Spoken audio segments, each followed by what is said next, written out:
ED के दावे पर आम आदमी पार्टी की ओर से जवाब दिया गया है। केजरीवाल को लेकर लगातार यहां सियासत हो रही है।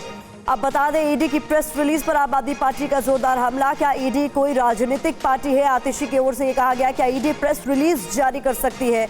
यह भी कहा गया है बीजेपी का हथियार बन गई है ईडी, तो केजरीवाल से डर रही है बीजेपी। ये तमाम तरह के आरोप आम आदमी पार्टी की ओर से लगाए गए हैं। ईडी आखिरकार प्रेस रिलीज दे क्यों रही है? क्या ईडी कोई पॉलिटिकल पार्टी है? Press release Bharatiya Janata party देती है, प्रेस रिलीज आम आदमी पार्टी देती है, प्रेस रिलीज कांग्रेस पार्टी देती है। ऐसे पॉलिटिकल प्रेस रिलीजेस ईडी कब से देने लग गई और ईडी क्यों दे रही है, ये अपने आप में एक बड़ा सवाल है। और वो भी ऐसे आरोप को लेकर जो ऑलरेडी सुप्रीम कोर्ट में खारिज हो चुका है।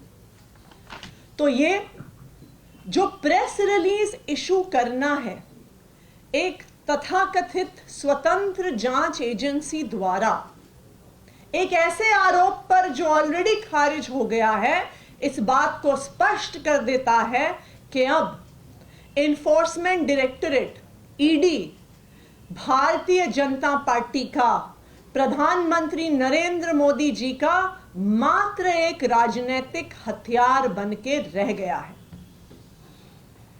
प्रधानमंत्री नरेंद्र मोदी जी को अगर पूरे देश में, पूरे विपक्ष में किसी एक नेता से डर लगता है तो वो अरविंद केजरीवाल जी से डर लगता है।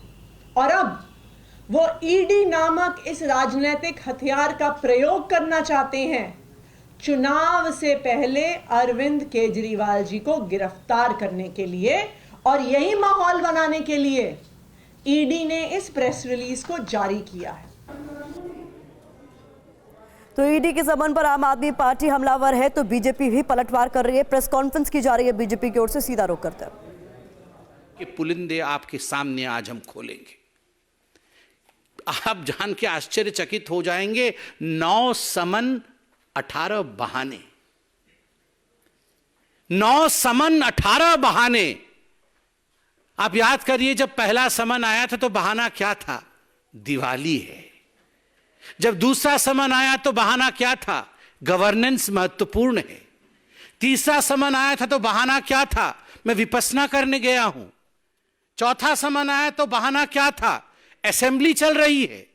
पांचवा समन आया तो बहाना क्या था? मध्य प्रदेश में चुनाव चल रहे हैं, मैं कैसे आ जाऊं जी, मुझे तो भाषण करना है। 9 समन 18 बहाने, मगर ये बहाने चलने वाले नहीं हैं। कल से टेक्निकल बहाने दिए जा रहे हैं। और वो टेक्निकल बहाने क्या है? अरे कोर्ट में तो इन समन्स को खारिज कर दिया, कोर्ट में तो हमें बेल मिल गया, फिर किस आधार पर ईडी हमें बुला रही है, फिर किस आधार पर जांच एजेंसी समन भेज रही है? ये जो पहला प्रश्न है, क्या कोर्ट ने इन समन्स को खारिज किया है? जो बार बार आम आदमी पार्टी के सबसे बड़े नेता अरविंद केजरीवाल जो बार बार कह रहे हैं कि ये समन्स इल्लीगल है। Are they illegal? क्या ये इल्लीगल है, गैर कानूनी है? चलिए पर्दाफाश किया जाए। यह दस्तावेज है। दस्तावेज क्या कहती है? क्या दस्तावेज है? ये समन्स इल्लीगल है, इन पर रोक लगाया जाए, इस विषय को लेकर अरविंद केजरीवाल जी राउज एवेन्यू के कोर्ट में गए थे। In the court of miss Divya Malhotra, ACMM 01, Rouse Avenue, district courts, new Delhi. ये पहला डिस्प्ले में आपके सामने कर रहा हूं। उसमें क्या लिखा गया है? उसमें लिखा गया है, ये 7 फरवरी 2024 का है।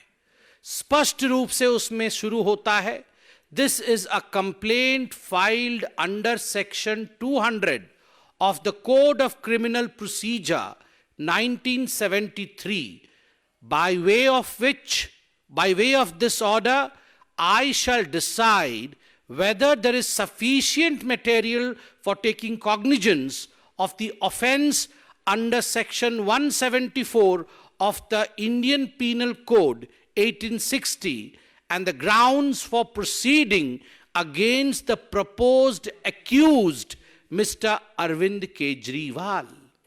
कोर्ट में क्या कहा गया? कोर्ट में कहा गया, केजरीवाल जी ने जाके कहा कि जो ईडी ने समन भेजा था वो गैर कानूनी है और इसको विड्रॉ कराया जाए, ये ठीक नहीं है। तो कोर्ट में जज साहिबा क्या कहती है कि ये जो कंप्लेंट आया है, कंप्लेंट क्या आया है कि गैर कानूनी है, विड्रॉ किया जाए। मैं इस पे अभी दस्तावेजों के आधार पर स्टडी करके अपना जजमेंट दूंगी। और सेक्शन 174 क्या होता है? सेक्शन 174 होता है कि यदि कोई जांच एजेंसी आपको समन करे और आप उस समन का सम्मान न करें तो आपके ऊपर कानूनी कार्यवाही हो सकती है। यह सेक्शन 174 है। तो केजरीवाल जी ने कहा मेरे पे कोई कार्यवाही नहीं होनी चाहिए जी, क्योंकि मैं तो राजा हरिश्चंद्र जी हूं और मैं तो कोई गलती कर ही नहीं सकता हूं, और इसलिए ये सब फर्जी बातें हैं। मगर यहां एक्यूज्ड के नाम से जज साहिबा ने उन्हें संबोधित किया और कंक्लूजन में जब जजमेंट दिया, मैं वो पन्ना आपको दिखा रहा हूं और पढ़ के सुना रहा हूं। क्या कहा गया कंक्लूजन में? 13 नंबर पैराग्राफ में, to sum up from the contents of the complaint and the material placed on record, prima facie offense under section 174 of the IPC 1860 is made out, and there are sufficient grounds for proceeding under section 204 of the. तो BJP प्रवक्ता समित पात्रा को आप सुन रहे थे। उनका कहना है कि ईडी के समन पर पेश ना होना पड़े इसलिए अरविंद केजरीवाल बहाने बना रहे हैं, लेकिन ये बहाने आप नहीं चलेंगे।